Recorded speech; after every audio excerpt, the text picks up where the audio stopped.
હાલ મુસ્લિમોનો રમજાન માસ ચાલી રહ્યો છે, જેથી રમજાન માસનું પવિત્ર દિન નિમિત્તે ડભોઈના લાલ બજારમાં આવેલ ગન શહીદ પીરની દરગાહ ખાતે આજે મદારે આઝમ મિશન ડભોઈ દ્વારા ગરીબ તથા વિધવા મહિલાઓને સહાય રૂપે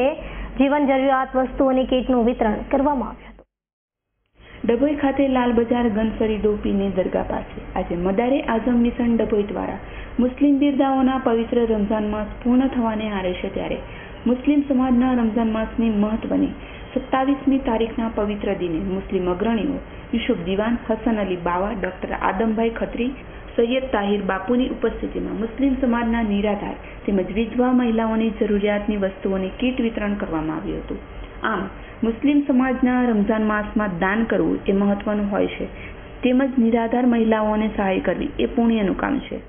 ઇસ્લામ મઝહબમાં રમઝાન માસનો અતિ પવિત્ર મહિનો હોવાથી આ મહિનામાં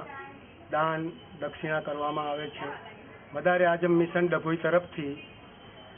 ગરીબ, યતીમ, બેવા અને મિસ્કીન લાભાર્થીઓને અહીંયા એક કીટ રૂપે કપડાં, અનાજ અને તેલ એમ આપીને એમની સેવા કરવામાં આવે છે। આ મિશન દર વર્ષે આ રીતે કંઈક સાલોથી કામ કરી રહ્યું છે અને વર્ષના મુતાબિક પરંપરા